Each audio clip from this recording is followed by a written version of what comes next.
We have no agenda items for tonight.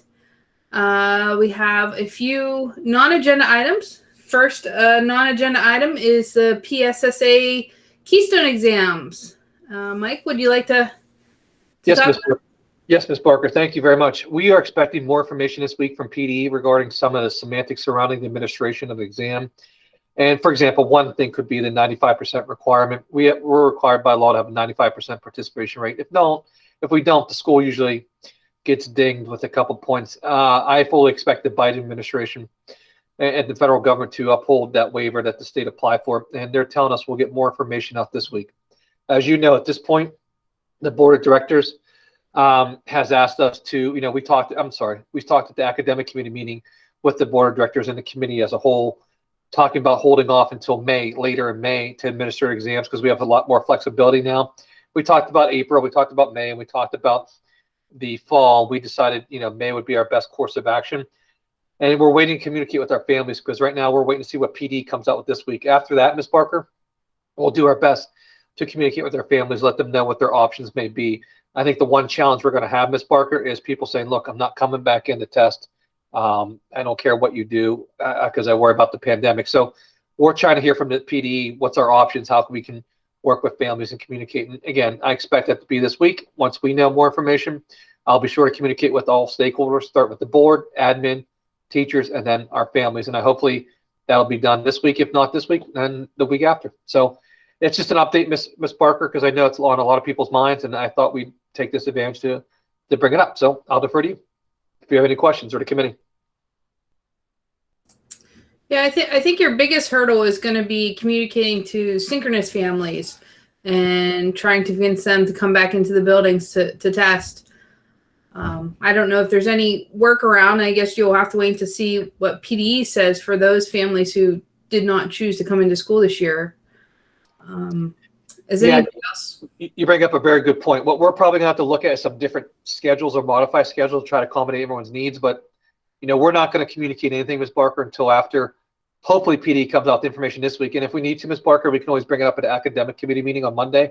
But we're waiting to see. But yeah, you're right. The synchronous is going to be an issue that the folks who don't want to come in school is going to be an issue, and we'll figure it out. And then I think, though, to let the board feel a little bit safer, I still think we're going to have to count participation rate, but it just won't be held against us in a negative way like it has in the past. I have a question. Are all the students required to take the test at the same time, or could you invite synchronous students in to take the test after the school year's done so that the whole general population isn't there? We can work on a couple myriad of schedules, and that's what we're looking at. For example, testing those who are there 4 days a week, and then maybe doing another session. That's exactly what we're looking at.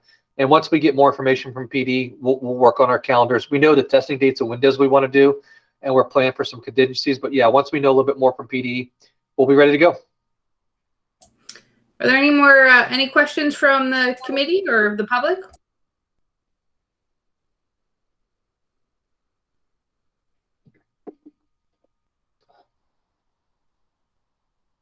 Okay, no questions heard. Number 2, summer program flyer.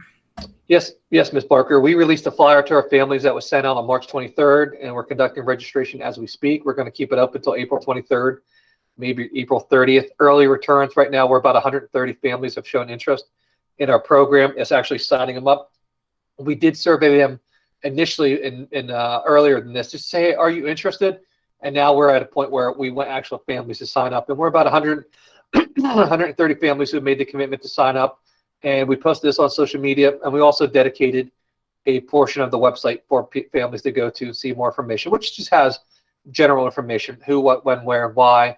And we're working on that just to get the kids involved in the summer programming for those who want to take advantage of it. And right now, again, we're a little bit off. We're at 130. We're expecting 200 to 250 families, and we have some time now. It's only been out a week, and we have some time, and we're proud of the progress we made. But maybe what we'll do in the meantime is send another reminder after Easter to our families about register. But we're on track. Do you know statistics for when sending out emails, what time slots and potentially what days you would get a better response? So if you send an email out to parents at 8 a.m. versus 4 p.m. versus 8 p.m., Do you know of any studies done to try to make sure that the parents actually see that email and it doesn't get hidden in, among, like, I get dozens upon dozens of emails every day. So just kind of curious if you knew. No, we haven't done anything lately as far as a study, and that's a great point you bring up. The one thing we have noticed, people are hypersensitive to their email and monitoring it with COVID and wanting to know what's going on. So we see a sense of urgency from our families. We haven't really tracked it. The one rule we try to communicate, or the one rule we try to live up to with regards to communication, is we try not to drop bombs on Fridays, right? We don't think that's the right thing to do to families, unless there's a COVID outbreak or something we have to notify families. But we've seen a nice fair balance as far as email being productive as well as social media. It seems like our families like Facebook, the kids like Twitter or Instagram more. So we're trying to really look at our different messaging channels that we have. But no, we haven't really tracked per se what the best time of email is. Just internally, we made an agreement not to try to email people on Friday unless we really need to, unless it's like a COVID case or something of that sort. Where we see the best return on investment is, that midday avenue and that early week as far as communicating. But our family's been pretty vigilant now with the COVID pandemic to really stay in tune. And honestly, Ms. Parker, we have gotten a lot of feedback. I think the community is proud of the efforts of the board as far as communicating more. So I think they've seen that over the last 3 years, and we've seen a nice, great deal of that, even though we have to communicate something bad. But what we'll have to do, I have to do, is pay better attention as far as the time of the day, and I haven't done that. It's one of those things where I get it done, I just get it out. So I haven't really paid attention to that. I need to do a better job at that. Any questions from the committee or community?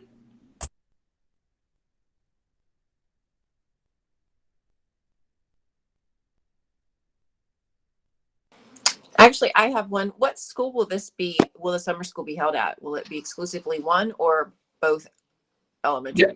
No, great question, Ms. Leeper. What we identified was to open up the program at the middle school, and here's why. We're always shorthanded, and with the deep cleaning that's required, we decided to do it at the middle school for 2 reasons. One, it puts everyone in a central air-conditioned location, so that means families can walk to it, as well as get a bus those who need it. And then the second big reason, Ms. Leeper, it allows our cleaning crew to get everything done they need to do with regards to cleaning and getting things ready for the school year. So we just thought that was best, and we're going to have the middle school, especially if there's some interest in families to do swimming or something of that sort, whether it's at the YMCA or we do it in our middle school. We thought that was an ideal location and allows us to really maximize everything we're doing and still get our facilities clean. If that answers your question, Ms. Leeper. Yeah, great. Thanks. Yes, ma'am.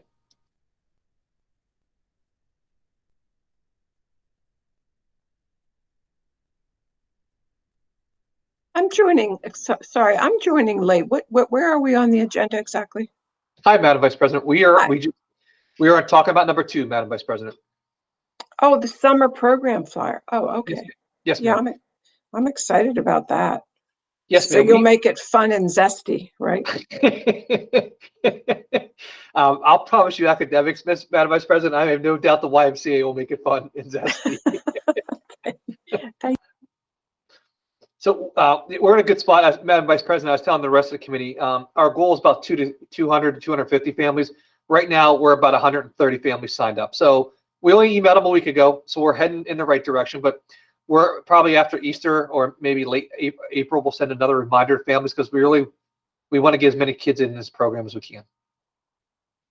Mike, I'm just curious. Have you had any of the parents of the older students express an interest in doing something with them? Not directly to me, but there has been 1 or 2 parents from the middle school that have expressed some interest, and we're working through that and seeing what that looks like. But nothing that came my way. Now, Madam Vice President, that doesn't mean it didn't go to high school, but there's been nothing to my attention, Madam Vice President. Thank you. Yes, ma'am. Mike, let's make this one of the agenda items for the academic committee. And just keep pushing it in front of the public. Yes, sir. Yes, sir. I could do that. Mike, do you know if the YMCA did anything about including swimming activities in any of this? That's a great question, Ms. Cinda. I put that on the agenda for Monday for us to discuss. They are willing to do it, and they're asking a little bit of discussion and direction from us. They're asking, like, do we want fun swim, or do we want lessons, or combination of both? And I said, I don't know. let's talk about as a group. But they are willing, Ms. Cinda, and they want to do that, and we just have to work out the details. My advice to them was to bring it to the committee, to bring forth the health and safety plan to make sure everyone's on board with it. But they have the capability to do so. The question would be, is the board okay with doing it? But they have the capability to do so, Ms. Cinda. Well, we already have a health and safety plan for our pool. If they could do something with, if we do lessons with our students in our pool with our safety plan, I would think that would be something that should fly. Yeah, we agree too. We just thought it was important just to talk and make sure we're on the same page. We don't think it's a big issue. We think we can meet the moment and they'll be ready to go, but that's exactly it. And we did make that a plan. And the question would be is, to what extent do we want to do lessons as well as just fun? And we have to work that out, and that's what we're going to do on Monday, if that's okay with everyone, just to make sure everyone's on the same page. But we will be ready then, Ms. Cinda.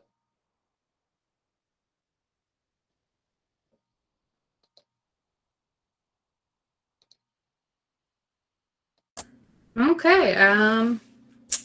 Since I don't see any more questions, moving on to number 3. Yes, thanks, Ms. Barker. This is Patan and Family Communications. We received a small grant, $1,000 from Patan, which, as you know, is the Pennsylvania Area Training and Technical Area Network.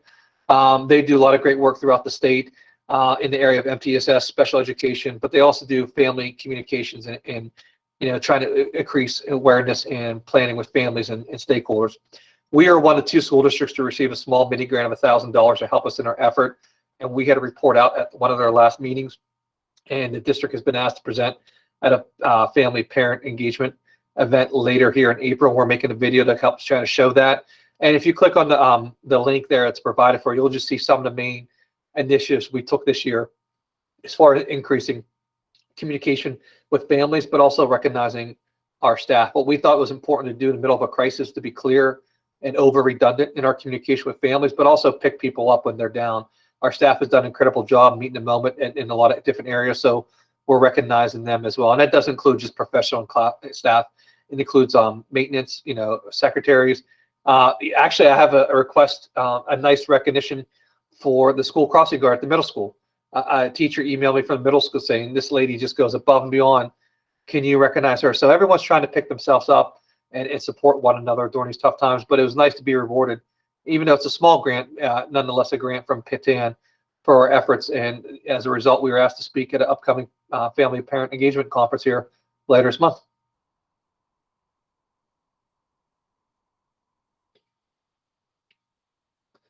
And Ms. Barker, I didn't know if you want me to pull up if you wanted Randy to click on the link and I can go over it, or you want people to just look at it. I'll defer to you, whatever you're comfortable with. You can pull up the link. That's what I was doing. I had another tab up and I was looking at I assume you made this, Mike? The wonderful slides? Yes, ma'am. Yes, ma'am. Randy, if you're okay pulling that up, sir. I'll just go over it real quick with everyone. So we had to give an update, and there's 5 big things that we accomplished with Patan since our last meeting with them. We did and I'll go over these in a minute. We did some get to know you social media posts. I have to applaud the junior high. They created daily check-in videos to update families. What we're finding, honestly, Ms. Barker, and this is not meant as and to be inappropriate or unprofessional, people are just so busy raising their family, work, and do everything else. We're finding much more return on investment on our videos than we are with some written correspondence. So the junior high, much to Dr. Minnick and Mr. Edmondson's credit, said, look, let's do some daily check-in videos to update families on some quick 1-minute, 2-minute blast about what's going on in the district. Third thing we did some creation of themed targeted communication to families. As you know, the board under your leadership approved some parent engagement nights that we're going to again continue to foster and grow those type of relationships with their families. And then lastly, we're doing some superintendent shout outs. So Randy, if you can go to the next slide, I'll just show you some examples of each one of them. One thing we didn't know was a series of get to know the ISD team so people can understand who their child's principal are and what some of the things that make them tick and go. And I designed these with the help of Mr. Heinrich and Miss Amy O'Neill. We designed these not the same one for each principal. There's all these different backgrounds for each one, but we do these for principals just to help families recognize and put a name to the face and get to know a little bit more about who these individuals are. And we see a nice return on investment there. Randy, can you go next one? Mr. Edmondson is really taking the lead, and him and Dr. Minnick are committed to over communicating with families. So what he does is he creates daily check-in videos that are, again, a couple minutes long in length, but just serve as a way to engage and inform and make families aware about what's going on at our junior high. And he blasts them out on Twitter and social media every day. And it's a nice way just to let families stay in touch. And it's one of those things where it's not too intrusive. If you don't want to read it, you don't have to, or you don't want to view it, you don't have to. And if you do want to view it, it's no more than 2 or 3 minutes, so it doesn't take up a lot of time. Madam Vice President? Thank you. I think that's great. I heard somebody say they watched that. I'm just curious. Can we tell from website traffic how many people are clocking into that every day, or the percentage, or do we have a feel for that? We do, Madam Vice President. If it's okay with you, I'll turn it over to Mr. Edmondson, and he can speak to that and then let you know if that's okay. Yeah, Madam Vice President, great question. It varies. Some days we have up to like 120, 130 families tune in, which is a great number. And some days we have like 60 or 70, but the average is around like 50 to 60 families. And that also includes, that's linked to our junior high YouTube page. So our synchronous students who are at home, they get our daily announcements that are same things our kids see in-house, they're getting at home as well. So that includes kids chiming in who are synchronous on YouTube, on the junior high YouTube channel. That includes families, that includes teachers viewing it, streaming it in their classrooms as well. But like I said, we've had up to 130 families at one day to as low as 40 or 30. But it has caught on, and we have gotten some good feedback from parents saying, like Mr. Vukovic said, whether they want to chime in on that day, they know there's 3 different ways they can get it: Twitter, Facebook, or our junior high YouTube channel, where they can instantly get quick, precise bits of information coming from the junior high. That's wonderful. Do you have any idea what story was driving the 130 number, or just a fluke? I know that one in particular one was we included some ELA. Well, I think it's on Mr. Vukovic's slides when we get down here a little further. We also incorporate department shout outs, where we have teachers give shout outs of what your kid is learning 6 through 8 during the month of March. And that was to be honest, that was one of the popular ones, was the ELA department. So a lot of parents tuned in to see the one specific ELA department shout out for that particular one. That's wonderful. Thank you. Thank you. The one thing we're guilty of, Madam Vice President, is oversaturating parents with redundant information, but we think it's important with everything that's going on. And that's my fault. I do that too much, but I think it's important with everything going on. I don't think we oversaturate. I just don't. I think that we're better at it than we used to be by about 100% better. Maybe that's unfair because we've always done a nice job of communicating, but I think that your team's done a nice job with this. And for important news, I don't think you can over communicate. I think that would be hard to do. I know in what I do with fundraising in Greensburg with the Sisters of Charity, if we send out an e-blast to, let's say, 5,000 people, we target one. A click open rate, if you're hitting 220 open, it's hard to believe, but that's great. So that means we have to get that message out there that much more often. So it's not an easy business to be in, to communicate effectively, consistently, effectively. So I think this sounds great to have multiple channels.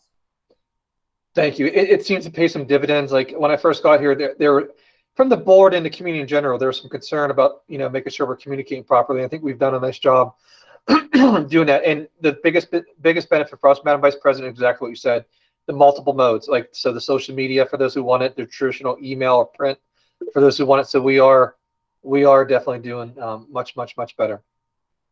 It's okay with you, Miss Barker. I think Miss Leeper had her hand up. I don't want to ignore her. Nope, I'm sorry. I thought.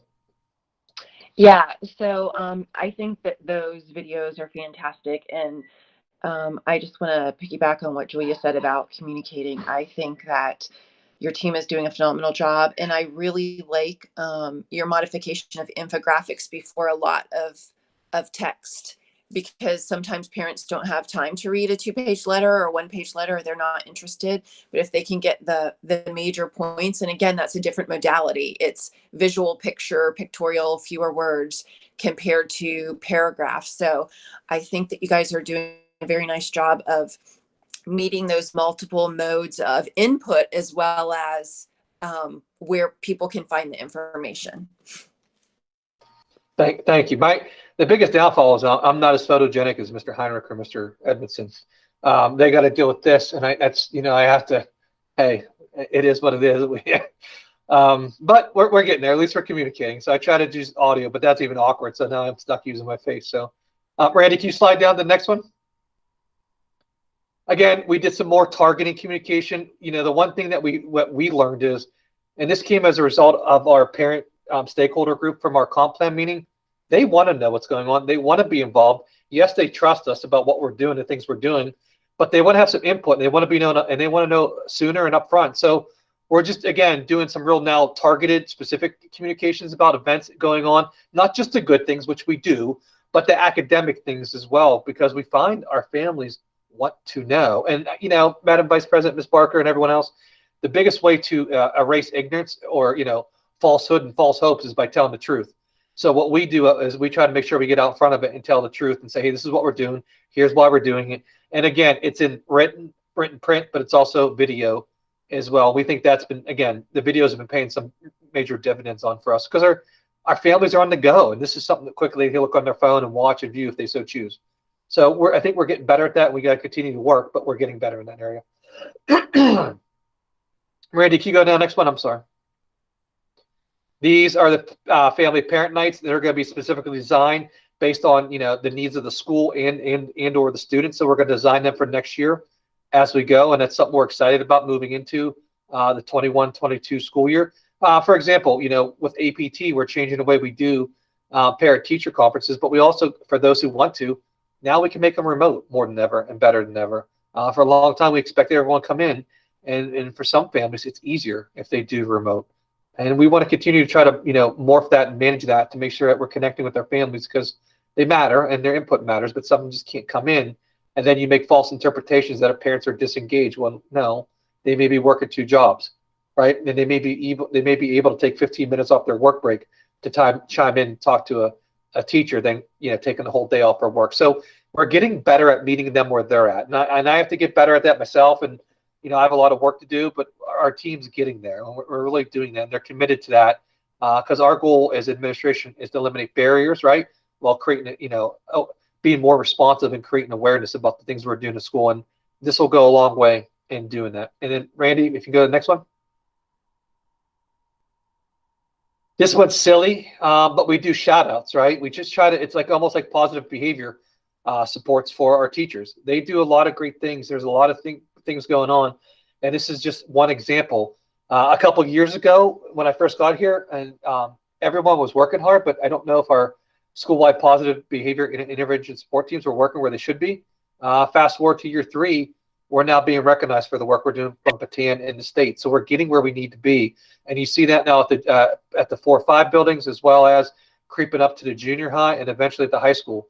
And we're really getting where we want to be, but we want to recognize the people who are doing the work. When we catch someone doing good, just like we do with kids, now we're getting better at recognizing our staff, and that's paying some dividends. And it's fun to see some of the interactions on social media. Like I just did one this weekend for Miss Brittany Witt, who's an amazing teacher at Ben Franklin, who did a great lesson with connecting CKLA, which is Core Knowledge Language Arts, and to the real world. They were doing lessons on insects and bugs, and her kids did a great project. And then, other people saw that and start retweeting that, and now they're engaging with us. So it's bringing traffic to our site, but it's also educating people about our programs and what we do, and it's fun, and that's been paying a nice dividend. For example, like I told you earlier in a conversation, I'll be doing one tomorrow on the school crossing guard, and it's just neat because what you see happening, Ms. Barker, is other people picking each other up, right?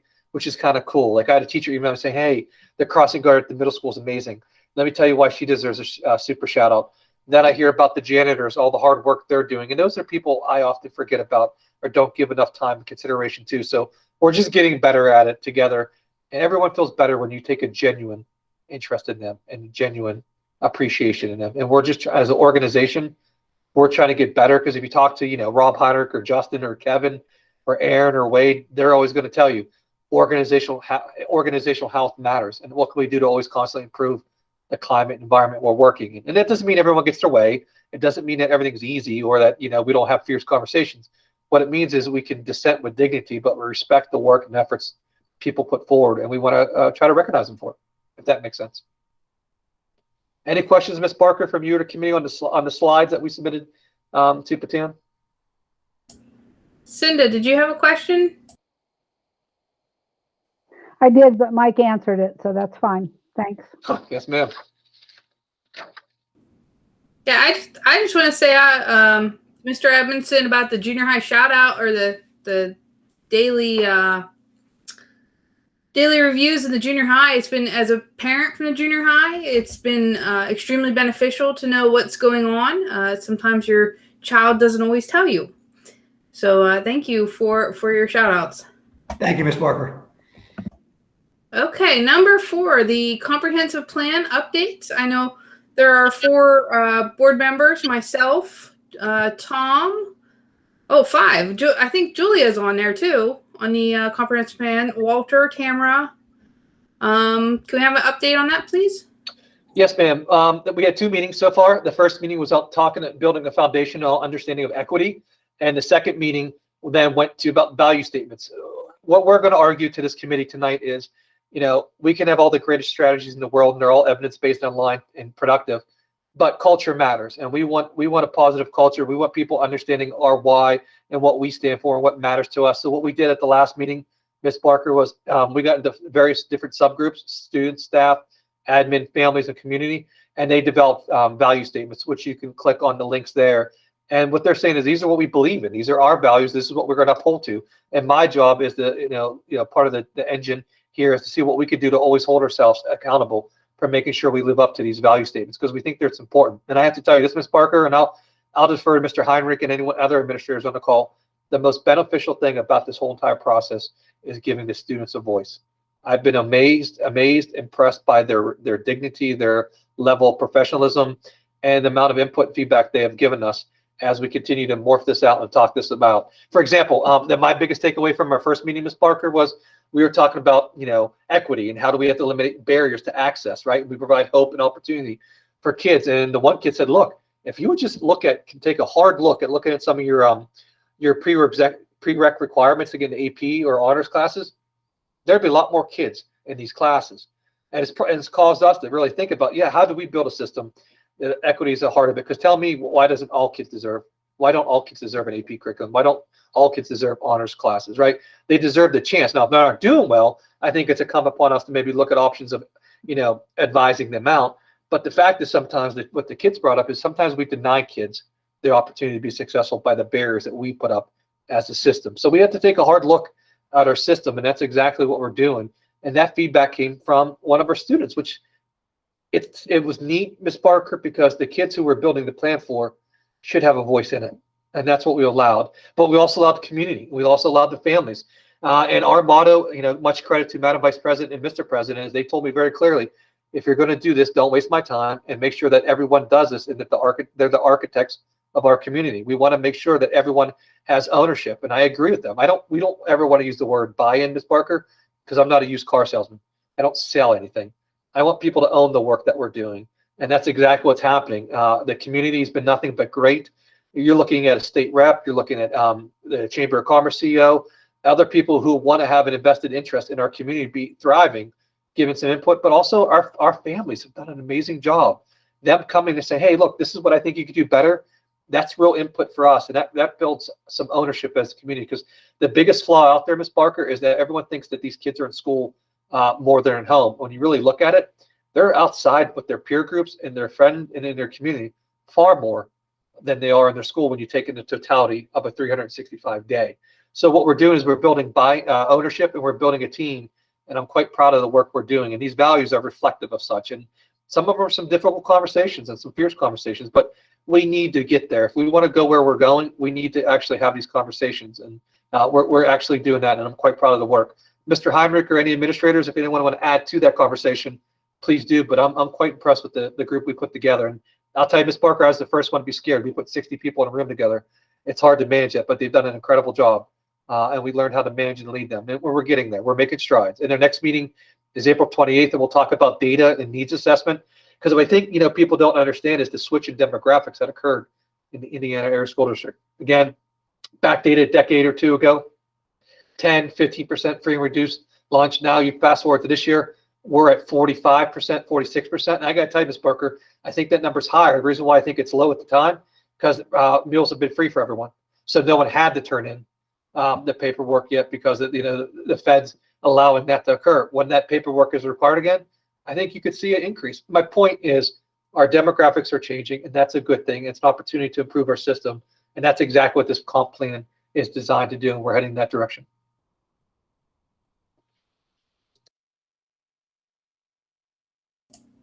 I have a question. When the comprehensive plan is finished, how does administration plan to provide outreach into the stakeholders, the student, staff, admin, community? Do you have any plans for how you'll publicize it? Yes, ma'am. We're required by law to put it on public view for 30 days, and we'll do that. But what we're going to do, if it's okay with Mr. Harley, at every academic meeting, I'd like to bring an update and show people where we're at. For example, I'd ask the board, Ms. Barker, is after everyone has a chance to review those value statements, the board should adopt them. My recommendation is the board should adopt them as an entirety. That way we know that no matter who's here or who's not here, we value this as a district. These are what our principles are, and that's what's going to guide us in not only good times, but more importantly, in dark times, right? Culture is what happens when no one's looking, right? When you do the right thing and when you know how to put kids first ahead of your own values, your own desires, and your own needs. And this is what this is reflective of. So we'll do methodical, ongoing updates via our social media, our website, but also use the mechanisms we have in place with regards to the academic committee meeting and have discussion. My goal, our hope is to build ownership through all the committees and through the entire board, but also the community. And I think you're starting to see that. Before we got here, we had some good partnerships, but now I think we grew that. You see many partnerships happening. And at the end of the day, it's all about kids. And you're seeing the change that are occurring. And all the credit is deserving of the board, but it's also deserving of the organization itself being reflective to say, look, we need to really take a close look at what our kids need and how can we develop a system that gets them there. And we're not okay with that. We're not okay that 3 out of every 10 special needs kids aren't reading on grade level. We're not okay that 4 out of 10 economic disadvantaged kids aren't reading on grade level. And we're creating a system that's reflective of that. And it takes time, but this administration and this board has been nothing but amazing, supporting the teachers, more importantly, supporting the community and the kids. And I think that what we've done during the COVID, right, whether you agree or not with the measures we've taken, but we've been here, we've been open, and we've been stable. And that's a lot. When the kids need us the most, we were here. And we're going to continue to make sure we do that to the best of our abilities, Parker.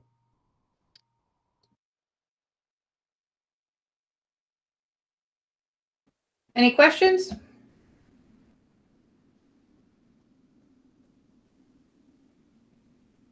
Okay, moving on. Number 5, summer school redesign. Yes, Ms. Barker. I'm going to turn this over to Mr. Heinrich. And it kind of goes with Madam Vice President's question, but what are we doing at the upper grade level? So we're trying to redesign that and morph that on the fly. They kind of have a current system in place, but much credit is deserving to Mr. Heinrich, Dr. Minnick, Mr. Edmondson, Mr. McElhaney, and Mr. Johnson for trying to revamp this one. I've been blessed to work with elementary people and trying to get elementary up and running. But Mr. Heinrich's doing a great job with his team looking at summer school redesign. So if you could, Ms. Barker, indulge Mr. Heinrich for a couple of minutes, and I'll provide some information here. Thank you, sir. And Randy, if you would allow me, I'm going to share my screen.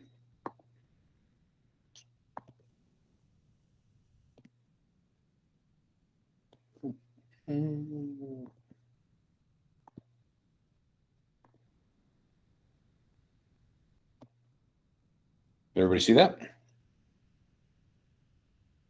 Yes, sir. We can see it. All right. So, and we brought this to this committee because in the spirit of outreach, this is exactly what we're trying to do. We're trying to make a concerted effort to reach some of the students in summer school who are oftentimes the marginalized students, the students that are not instantly successful. And we took a look at why students fail. And the reason isn't what you think. The reason isn't that most common reason isn't that they can't do it. It's but because they won't do it. The research says that the most common reason students fail is they become disengaged with school. They don't see the point in school anymore. They don't seem to have a connection to school. So they just kind of drift away, and they just don't have any motivation. So we're going to try to figure out ways to combat that through our outreach. Students also fail because of academic deficiencies. Fewer students, but it is a concern. Most oftentimes, this is a curriculum casualty. These are students who didn't learn to read effectively as smaller children, and were able to fake their way through the system and cover up the fact that they struggle to read well or to do basic math. But now, as they enter the upper grades, that's just impossible now. The fact that they can't read as effectively as their peers causes them embarrassment, and it's easier to not do the work or just not attend school than it is to face that embarrassment from their peer group. Some students fail because they lack self-efficacy. They can't motivate themselves. They lack time management skills. They lack organizational skills. They lack study skills. They could do the math, but life is getting in their way as far as their own self-control and their social emotional competencies. Students also sometimes fail because of external factors, things that are present in their life that most students don't have to deal with, and school is not a priority. They are responsible to help support their families. They're abused, neglected, hungry, whatever it might be, but they are not set up for success. And so when we look at how we should approach this, we've come to the conclusion that doing what we normally do is not logical. Last year, we saw about 48% failure in our credit recovery program. Those are students who already failed the first time, being put into our summer school program and being unsuccessful the second time. It's just not effective, and it's not logical to keep trying to do the same thing and expect different results. These students didn't pass when they had every opportunity and all the supports in the world during the school day, and then we put them in a compressed 8-week course online that's driven by their own. On the Edgenuity program, they have to work through the learning at their own pace, and then it's almost like we set them up for failure a lot of times.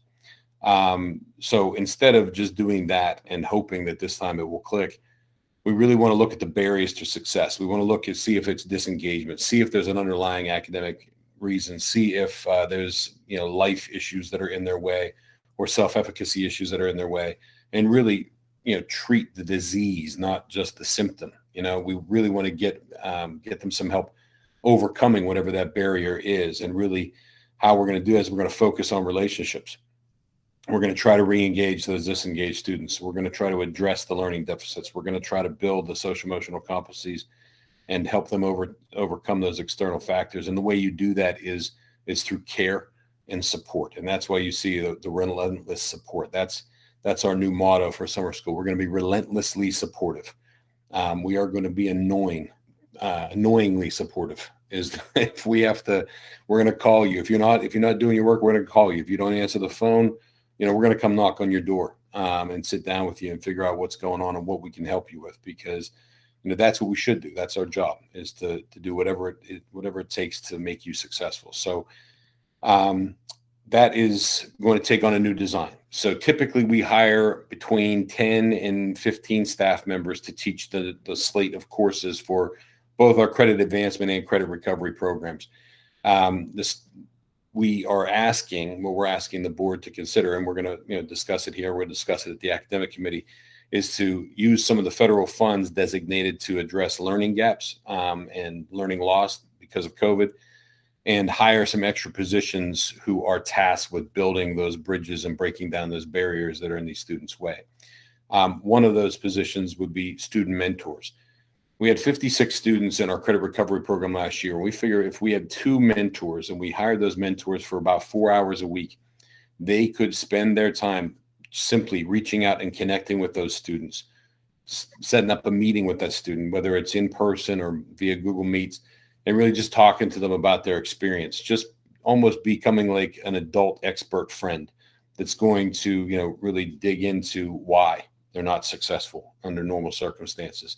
Is it that they hate school? Is it that they're working 2 jobs? Is it that, whatever it might be that is their particular barrier?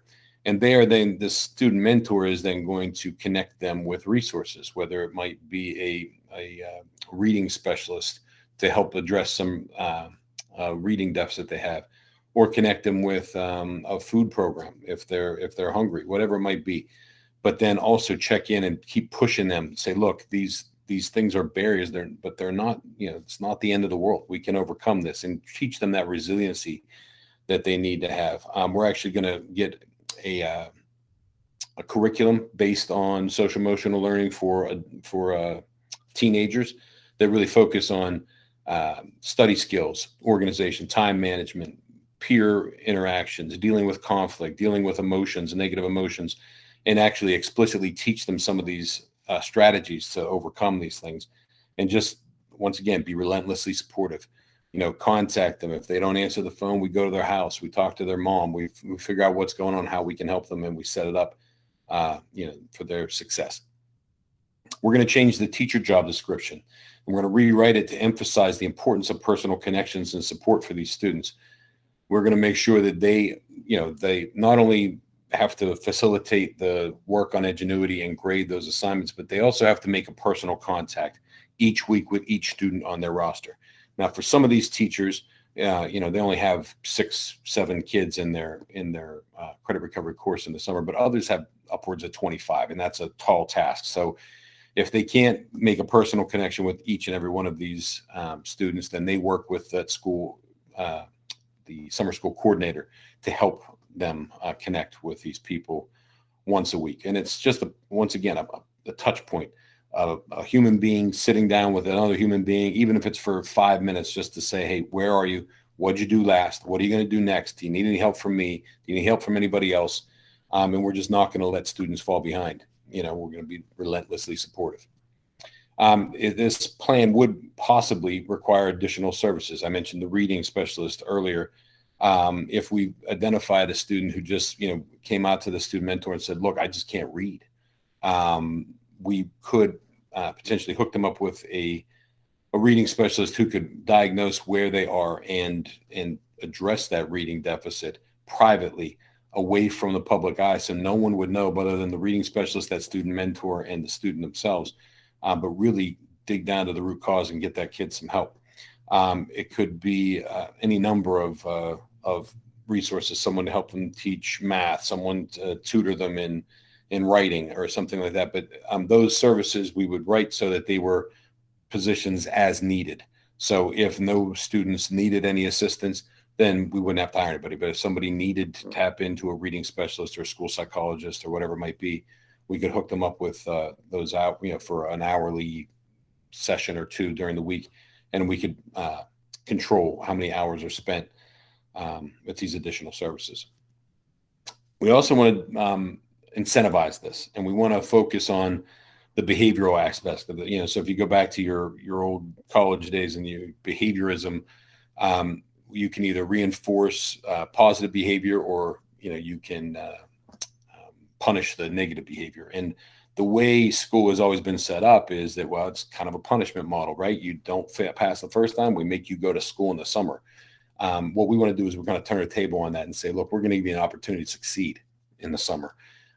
We are going to not only give you an opportunity to succeed, but we're going to monitor your progress very closely. And every time you achieve a goal, we celebrate that, even if it's something simple, a gift card to the Meadows for a free ice cream or something. Just something to celebrate those successes, because success breeds success. The research says that when students experience failure, failure gets easier. When the students experience success, success gets easier.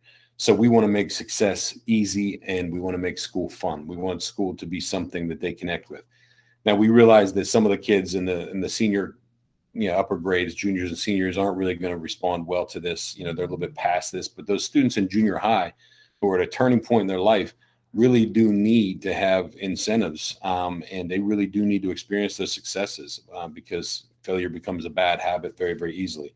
So what we're asking is, we're going to have someone that kind of implements our school-wide positive behavior supports during the summer school, kind of a miniaturized version of that, where we just focus on the students' positive successes and celebrate that. We also want to talk about transportation. One huge barrier for some of our students is transportation. They could be successful if they had some one-on-one support or some small group tutoring sessions with our teachers who are coming to the Ideal Lab, and they're making themselves available. However, they just can't get there. They live in Shalakta, mom works, they don't have a car. There's no way to get there. This is an expensive barrier to overcome. However, we believe it's an important one. So we're requesting that we are allowed to work with STA and work out some sort of, again, as needed busing. So if there's students that need to get or want to get to the Ideal Lab, we can hook them up with a van or a small bus and run them into school, for the 2 hours that our teachers are available. It could cost as much as $270 a day. That's worst case scenario if there was a big bus full of kids running every day. But hopefully it'll be less than that. We'll see. But we believe that transportation is one of those barriers we need to address one way or the other. So the overall plan is that, again, we're relentlessly supportive, that we take away all the reasons students fail and start replacing those failures with successes and celebrate those successes and take a different approach to summer school where, we really reach out to these kids and meet them where they are and get them what they need. So that is it. That's the short version. Ms. Tremarky Kukro, yes. Thank you. I think that when you're advertising this or promoting it to the students in particular, not just their families, but to the students in particular, I don't think you can continue to present summer school in general as what you do if you're dumb and can't make it in regular school hours. Even if you're just dumb, quote unquote, dumb in a certain subject, I think it has to be promoted as something that every student can benefit from. But at summer school, you're going to get extra attention. Absolutely. And so if we talk about you're coming because you have deficits and we want you to overcome the deficits, I think that's a downer for a lot of people because people are aware if they're not succeeding. And you might not, sometimes the problem could be in the regular school hours, they didn't like the teacher. Absolutely. Yes, what are the real factors that you're not learning? Maybe the teacher it's just not good at outreach. So you're asking them to make touch points, but if they're not good at touch points, then so I think it's a complex process. I'm glad to see we're taking this so seriously though, and I appreciate that very much because this is going to be a lot of work, but I think we can do it. I think we can be successful.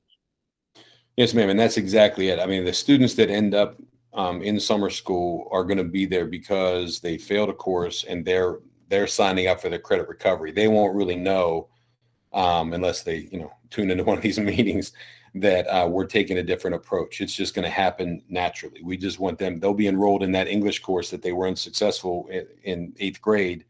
And instead of just being hammered with more English, they're going to have someone reach out to them within the first week and set up a meeting with them and really dig down to the why. Hey, why weren't you successful? What do you think was the issue? And just someone, like I said, that becomes like an expert friend, just a mentor that's going to lead them to the proper, or not the proper, but the more effective habits that are going to create success. So that's exactly and it is going to be a lot of work, and we are going to have to pick the right people to do it. But I agree with you. I think we can do it, and I think we have to do it because this is where we talk about with no child left behind and no one falling through the cracks. This is where the hard work has to come in. Yeah, I think it is hard work, and they're more open to it because they're not so strained with other daily activities. But I've noticed with people who are really great at creative writing, who have a real insight into it, often they can't pass a grammar class. I've seen it so many times professionally where you're like, well, that's a brilliant sentence if anybody can figure out what they just said, but they're onto something.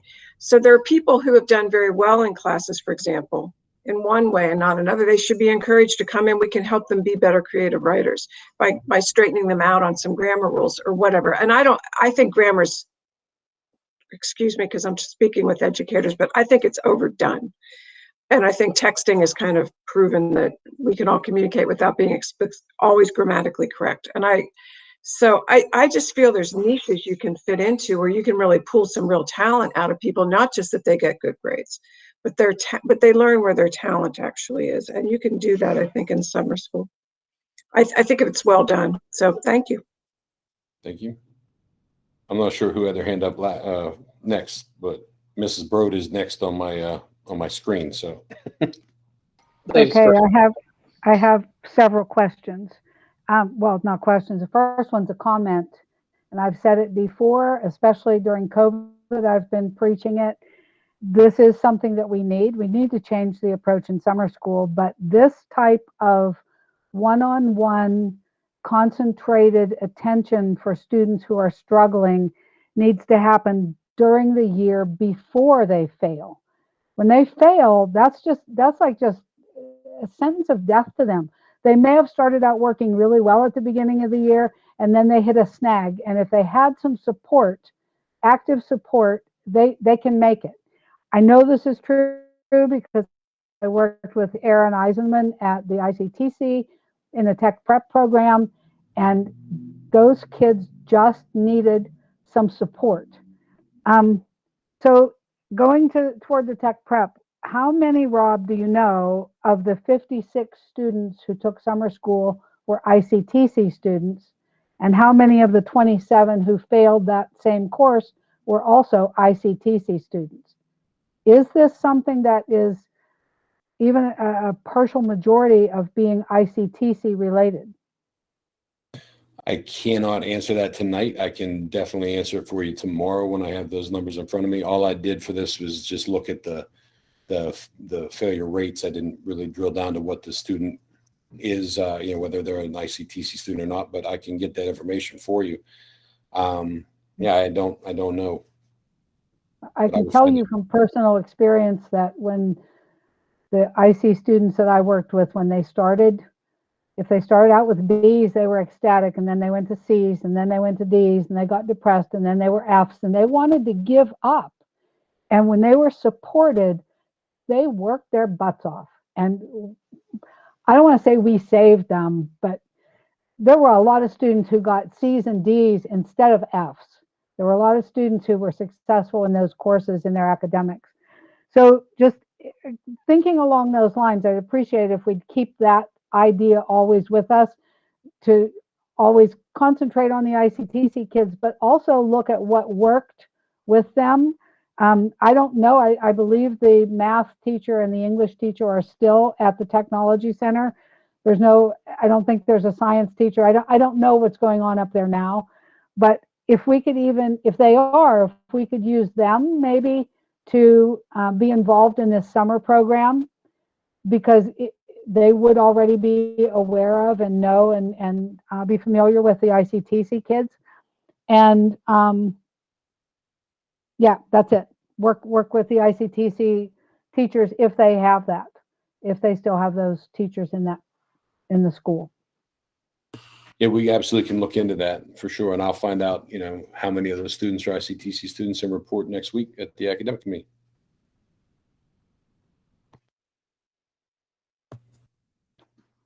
Mrs. Leeper. Yes, I love this idea, but I do have a few questions. So the majority of these students, were they ideal students, or were they coming to our school? And in typical, do we know like what percentage of ideal students end up in summer school as opposed to brick and mortar? I do not. I don't have that number in front of me. If Mr. McElhaney, do you have any ideas off the top of your head? I do not. Have to check those numbers as well, Mr. Heinrich. Okay, well, so I have a couple of thoughts. I have very large reservations about asynchronous learning models. I think it takes a very special student to succeed. I'm sorry, my family's being really loud. To succeed asynchronously. And so I wonder if that's part of the problem with 50% of the students failing. And I wonder if mentors are enough. Can we do this synchronously, since we all have had like all of our teachers are able to teach synchronously via Zoom now. That way these kids wouldn't have to learn a new platform if they are not ideal students. So I don't know. I mean, I know that's a huge change to throw out just a couple months before, but is that a possibility that we use our curriculum instead of ideals? It's a very good question. And in fact, we actually started there. We wanted to make summer school mandatory for the students to come in because we were, again, if you're looking at the logic here, we had a whole year of some sort of online learning, and the students that weren't successful, now we're going to put them in an online learning program. Again, that didn't make a whole lot of sense to us. However, when we start to mandate attendance, we're putting up another barrier. When we start to mandate, and it also increases the number of staff we have or decreases the number of classes we can offer. So we have that problem. So it becomes, there are certain issues. We had a few students, I guess, who could not attend during the day, which is why they went to Ideal in the first place. So there are certain things like that where, it just wouldn't work. So we came to the decision that the best model would be the Ideal as the base with that live instruction and support ongoing as an option for the students that, we then connect with them through the student mentor. And the student mentor says, look, you just don't seem to be real successful in this online learning model. Why don't you come in and sit down with, Mr. Cochran and work through this math together? He's here 2 days, every day or whatever it might be. And then, get them the help that they need, while giving us the flexibility for the other students who might need it, and for our teachers that can do more than with the larger number of kids and larger number of classes. So, but it is a good point, and I would love to come up with a way we can mandate their attendance. But again, as soon as we start mandating, I don't know if we're making it, reducing barriers or making barriers. I'm not sure, but well, definitely look into. No, I appreciate that's reality.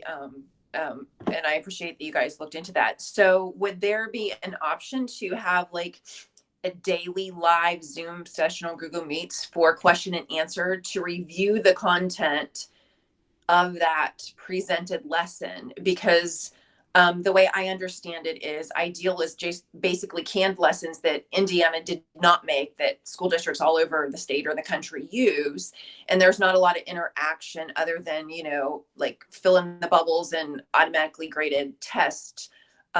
So like just to allow clarification and discussion about the topics to promote further understanding. Would that be possible instead of just a once a week check-in? Could we have daily check-ins? Well, that's the goal. And if we have daily check-ins with the teachers, the teachers and the students can absolutely set that up. The model we have for compensation for the teachers might not support that, but if we actually talked about adding more hours to the teachers who have to go, who have large classes and need to have check-ins. Especially the other thing about Ideal is there's ways to test out of certain things. So if I can take the first unit and the second unit test and I ace those tests, I don't have to work through those units. It'll start me on unit 3. So I'll be on unit 3 and little Wade McElhaney will be on unit 1 and, Kevin Edmondson might be on unit 8. So for the teacher to have a scheduled class might not work, might not jive with that, but we definitely can look into adding a synchronous option that, can kind of start at the basics and work through an abbreviated thing. We may have to, put some resources behind it, but I'm definitely in for exploring that and reporting back.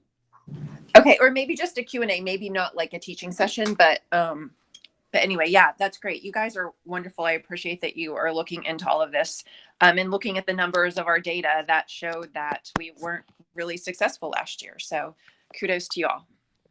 Thank you, ma'am. Mr. Harley, you had your hand up and now it's down. I'm not sure if you were.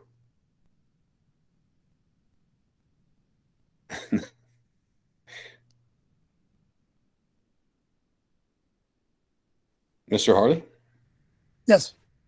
I'd like to point out that maybe 6, 8 years ago, summer school was for only kids that had failed.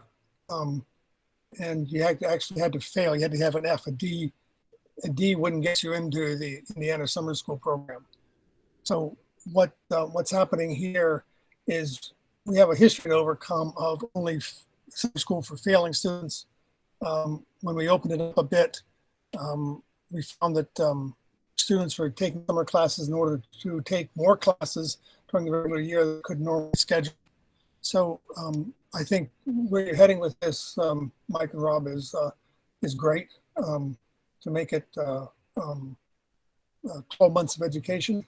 Summertime, you can concentrate on something, or you can take a class that will allow you to take a band class or a Spanish 4 class in the fall that you can't get scheduled right. So the less roadblocks we put in front of these kids, the better they're going to be. So keep doing what you're doing. Thank you, sir. Thank you. And I would like to take a minute to point out that the credit advancement section of summer school is working very, very well. They have 98.6% success rate there. So we're not recommending any changes to that at this time. Mrs. Barker.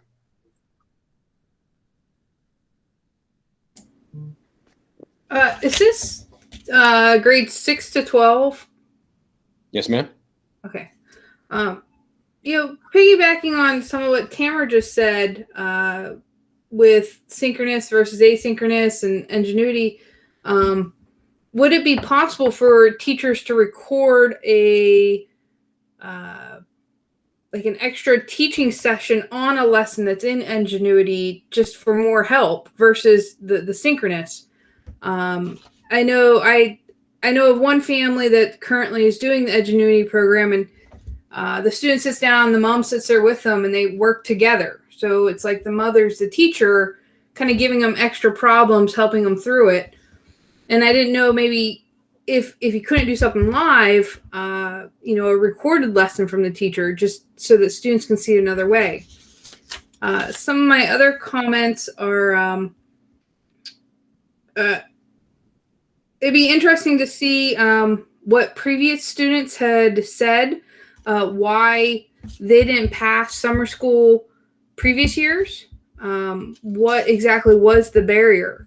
Maybe some outreach to those students and having a conversation of how could we have made this better, and some demographics to target. So if it is ICTC, if it happens to be more of those students, to target them. And as Cinda said, getting them during the school year would be best rather than waiting till the summer.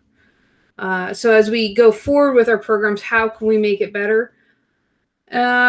Some of my other notes I had on the little presentation you just gave is, I don't think there's enough mentor time. I think you're going to need more mentors, and maybe convincing the students to come in for the ideal time. Maybe you need some basketball time and some snack time, just a way to make it a happy time versus them saying, oh, this is a punishment, I have to go to summer school. So they're excited. And my last thought was, I have concerns over the fact that you may not be able to find bus drivers in the summer.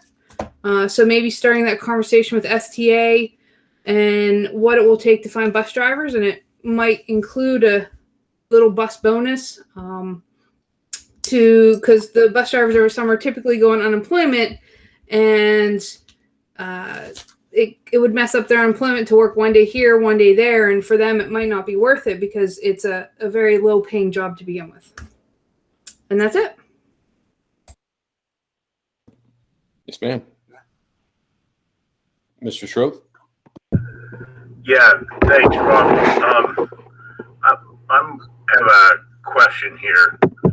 I think it was at the last our last board meeting. There was some question as to do we have any data on exactly how the pandemic and all the remote learning and so on has actually impacted our students. I just wanted to, because it's kind of related to this, I just wanted to check to see if you had where you were in the development of that. I think that could be very, very critical on a number of issues we'll be talking about in the upcoming months. Yes, sir. We are working on that, and we are looking at that, and we do believe that we're going to have an increased number of students who were not successful the first time around. I don't have those hard numbers for you yet, but we will have them very soon. Thank you. And Mrs. Barker, I don't see any more hands, but did I miss anybody? Yeah, Tammy had her hand up. Oh, I'm sorry, Mr. Blank. that's all right. I know one of the things with summer school is there's a lot of negative connotation just with the word summer school or credit recovery. I think you could just by changing the name change a lot with that aspect of it. Like rapid acceleration or something. I don't know. But I'd also like to see some of the funding we got from the government to help the students recover. I'd like that to help offset some of the costs the students have to pay in order to take this summer program. Because it is supposed to be for, you know, helping the kids get caught back up. And the more we push, a lot of the parents will sit there and go, well, you got a D and you failed most of the year, but we just don't have it. So you can't do it this year. So I think that might help a lot as well. Just my 2 cents. That's a really interesting idea. Thank you. And we can definitely look into that too.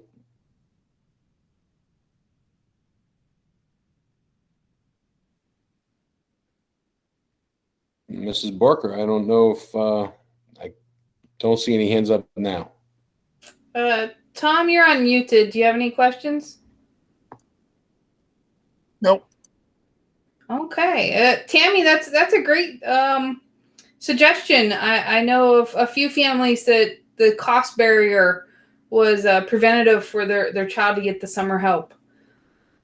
Okay, so this is a great start to this conversation. I look forward to hearing more, and hopefully we can do something for our older kids this summer.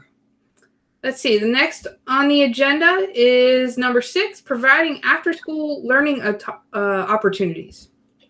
Yes, thanks, Ms. Barker. It's just an article. I just included a quick article from the National Council of Economics and Education. I'm a big fan of the work they do and what they lead, and their research just proves what we always know. Those kids who are involved in after-school activities, whether it's drama, musical, sports, or just something to be a part of, they seem to do better with their social emotional skills. They do better at academic-wise, and I'm just sharing that because it's, you know, it's important to communicate with families the benefits of these programmings. And, you know, during these tough times, Ms. Uta, Ms. Cinda, the whole entire board did, but Ms. Uta, Ms. Cinda led a subcommittee that really focused on trying to maintain how we balance that world in the day of safety. And they did a great job. And this article just goes to speaking about the benefits of that. And it gives credit to, you know, I'm proud of what the board, the tough decisions you've been able to make in maintaining these programs as even through the darkest times. But it was just simple and FYI, nothing more from me from my perspective, Ms. Barker, on that.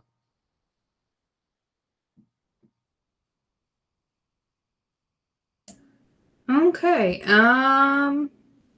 Let's see. Last is individual building efforts. So at the end of academic committee, Tom, you always get a report from each of the buildings. So I asked this for outreach of how each building is reaching out to their stakeholders, and hopefully it will be able to build better communication lines between buildings. So maybe at Eisenhower, you know, you see something that the high school has started, and to build upon how we communicate. So if anybody has any questions or comments about this, feel free to chime in. Thanks, Ms. Barker. What we'll do is we'll start with the high school, and ladies and gentlemen, from the principal's perspective, there may be some redundant things, so you can monitor who says what, because the website's going to be universal, etc. But we'll start at the high school, and just, if that's okay with you, Ms. Barker, and work our way down on the list. Mr. McElwain, I'll turn it over to you, sir.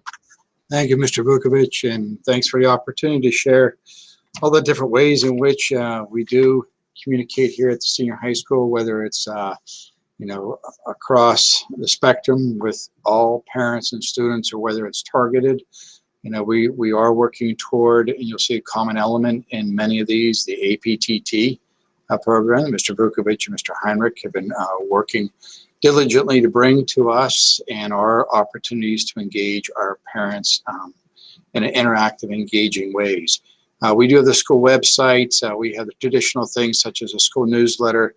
Something very popular that we like is being able to be on WCCS with Todd Marino and being able to feature our students, our faculty, and our programming, as well as having opportunities to promote our news and events and highlights through social media as indicated. Using the district-wide system of Bright Arrow, we're able to mass communicate in a very efficient way, as well as our regular email notifications by grade or topic-specific items. Power School is a mainstay. There's a lot of communication being able to accomplish through that, whether it's teachers emailing parents or whether it's just making that information known to our parents and families. Our attendance caller does also automated, providing information about students' attendance, daily attendance. We also appreciate the opportunity through the academic committee agenda, being able to highlight the things that are going on in our buildings. Mention APTT, as well as school counselor, main office, and faculty telephone and email contacts we do on a regular basis. We included a number of links there for individuals such as yourselves or others who are attending the meeting to be able to get on and see the breadth and depth of communications that do go on through the senior high school, as well as our ways of trying to innovate better ways of communicating, like I said, to more targeted audiences. So that's the senior high school, and appreciate the opportunity to go over those. Thank you. Mr. Edmondson and Dr. Minnick, if you can go over junior high section. Thanks, Mr. Vukovic. Can you hear me okay? Yes, sir, we can. I've gotten into new territory myself tonight, my technology growth. I've been doing this via my phone, so I wasn't sure. Something with my computer at home wasn't working for sound throughout this whole meeting. But not to be too redundant, we do a lot of the same things the high school is doing, from the website to the newsletter. We do our monthly radio spot. Again, we feature programs that are happening in the school, featuring student projects and work, and programming highlights. The social media postings, all the same, Bright Arrow notification. We also do email notification for grade level and department. As you noted earlier in the meeting, we started doing the shout outs from each department, where we're putting out the video blasts. We do believe that people are more likely to watch the videos. So both Mr. Edmondson and I are behind our departments putting those out. So far it's been quarterly, but they seem to have been pretty popular, getting a lot of views, as well as intermittent videos that we put on the YouTube channel.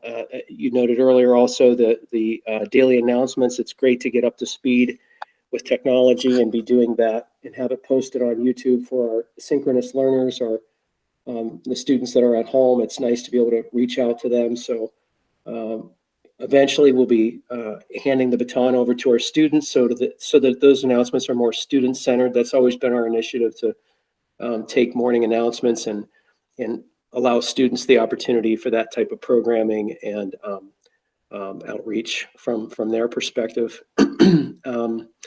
Our APTT first meeting is actually this week. It's Wednesday evening. And let's see, what else? PBIS. We've always done the positive referrals to the home with character counts, and we're really ramping up the PBIS to be a springboard into the fall. And let's see. I think I don't want to repeat everything. But we do a lot to be consistent. Kevin, did I miss anything? No, just re-emphasizing the PBIS. Anybody who was kind of on the fence thinking, is that positive reward system going to work at the junior high? It's really picked off a lot of steam and momentum kids, asking about how can I redeem my tickets to have lunch with the principals or with the teacher. And we just wanted to share a picture of this young man here. We made that phone call to the parent, celebrating the student for how excited he was to cash those tickets in to get that Indiana rally towel there. And just to make those positive phone calls to the parents and celebrate that is a great thing. And, the kids are excited about the program. When you walk into lunch, we ask them, can you repeat your characteristics? And, at Unity, they're all saying, we are safe, respectful, responsible, compassionate, and we give effort, and they're really starting to buy in with the PBIS. So that's something we're definitely excited about moving forward here at the junior high.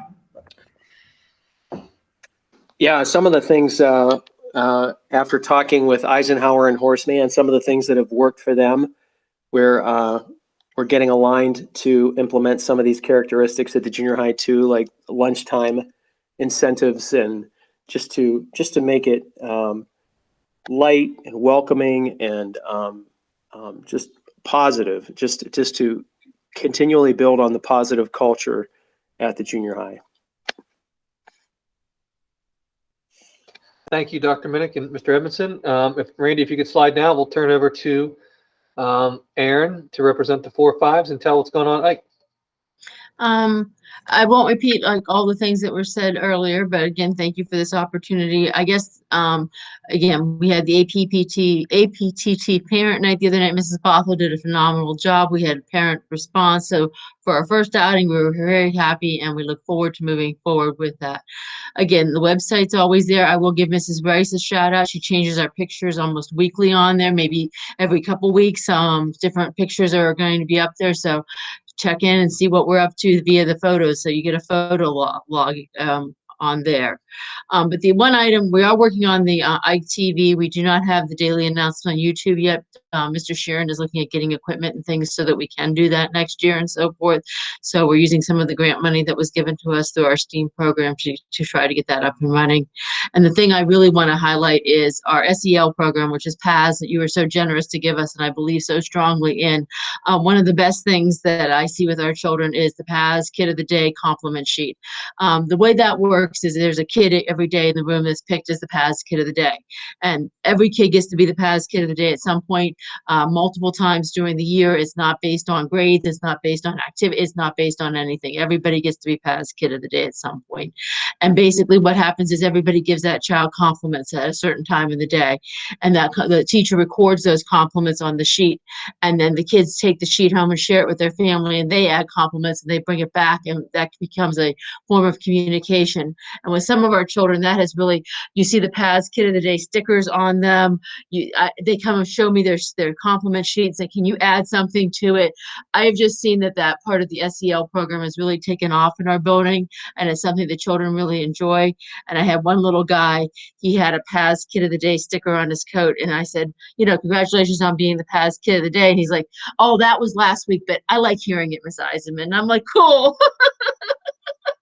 I'm like, really cool. So I make sure every day I go and say something special to him because I know that means a lot to him. But these little things that we pick up on that really help the kids, and that makes him more engaged in the school. So you can read my whole list there, but that's the one I wanted to hit the highlights on. Thank you. Thank you, Ms. Eisman. Ms. Savagian? Yes, thank you. Hi, everybody. So just to echo what Mrs. Eisenman is talking about, we really put an extreme effort in being very consistent between both buildings. But just to piggyback on what she had shared, we've had our APTT the same exact night. And I had Mrs. Miller, who was one of our temp subs, but she has gone above and beyond to extend her services to the community, knowing we're taking care of their most prized possessions, their children. So I think at Horace Mann, we focus heavily on customer service mentality, because what more care can we put into than the students? So they go above and beyond to call home about positive pieces. So we do positive office referrals, and parents used to get scared when we call home, but now they get excited because we call for great things. And then we celebrate the students. So that's something that we do that's similar to the junior high school. Additionally, just something to make it fun, we are connecting our fifth graders to have more of like a rainbow bridge to the junior high, because we realized we were giving them a hard and fast transition without any support. So we're changing that this year. Erin has some awesome strategic ideas. We paired with Kevin and Dr. Minnick, Erica and Corey, and our school counselor, Brenda. And we're creating a very like home sweet home style video for our families, less sterile, more support, and showing them how we plan to help their students transition. So we're doing mini lessons, offset PSSAs, where they're going to be practicing in competition and fun how to open locker combinations, what it's like to transition at a hard and fast 40 minutes. Practice moving around as much as we can, even though they've had to stay in one place. We're going to do our very best to help them see that they can do it and we can do it early and help support. So then the plan is to bring just junior high representatives over to see how we did and kind of clock us, time us, show us if we're doing great. And then here's the cool part. We're going to send home a video about April 8th and 9th, and then I think it's 11th and 12th, right, Erin? For the junior high to come in. So what we're doing now is we're realizing, well, we want to just make this more of a home feeling and a comfortable feeling when it goes into the junior high. We know we give them tremendous support at the elementary school, but Mike and Kevin really care about that as well. So what we're doing is Kevin and Mike are coming in. They're going to do lunch bunches with our fifth grade students.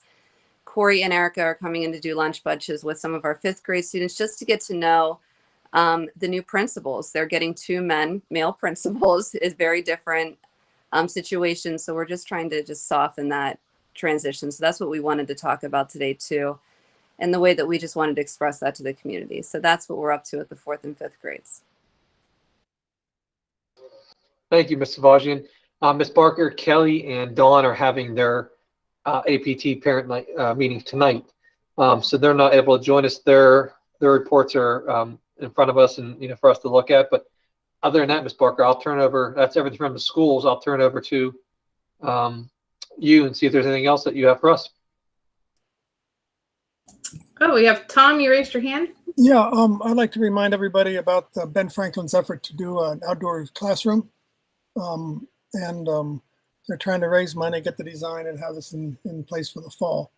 I think, once again, Ben Franklin is leading the district, and having an outdoor classroom is going to be a phenomenal event for us at Ben Franklin. Thank you. That's all we have, Mrs. Barker, unless you have anything else for us. Let's see. The drama club is having a I guess loss of words here. A performance. So the drama club's having a performance, and I saw the board got an email about coming to their performance, and that you can buy tickets for online to stream it online, and I look forward to seeing that. So this is just a shout out to them. It's Saturday, April 10th at 7:30 and Sunday, April 11th at 2 p.m. And is that on the district's website too, Mike? We'll have to look. I know she just sent it. I got it today, I believe, so we can double check and make sure. If not, we'll get it on there. Okay. And if anyone who knows me, when I have meetings, I always like to give out homework. And so because I am also a local 4-H meeting and a 4-H leader. So our next outreach meeting is not until August 30th. So there's 6 months. But one of the things to think about is how do the buildings, so we have 6 buildings, how do parents, and this thought comes from a parent who reached out to me recently, how do the schools reach out to parents so that parents know what the homework is? So that parents are aware of what homework students have, and if students for some reason aren't doing their homework, how quickly and effectively do the school districts get a hold of parents, or what's the mode of outreach that each building does to just clue in parents on what's going on. And so this is outreach in the fact that we're trying to get all 6 buildings communicating together, and then how we communicate to our stakeholders. So this time it would be the stakeholders of the students and the parents. So I look forward to hearing about that in August. And if there's nothing else, then we can end our meeting. It's 6:55 p.m. And I look forward to seeing everybody in August at the next outreach meeting. Good night, everyone. Thank you. Mike, am I crazy that the academic committee was listed for tonight on the website? I don't know, Madam Vice President. If it was, it's my fault. I apologize for any confusion. I know we have it next week, but I apologize if there's a mistake. So I'm sitting there thinking, is today not the 29th of March? You know how I am with dates, and it made me round and round and round. And I'm like, no, I think you're wrong, sir. That one's on me, Madam Vice President. I apologize. It's all right. Thank you, Barb. Good night, everyone.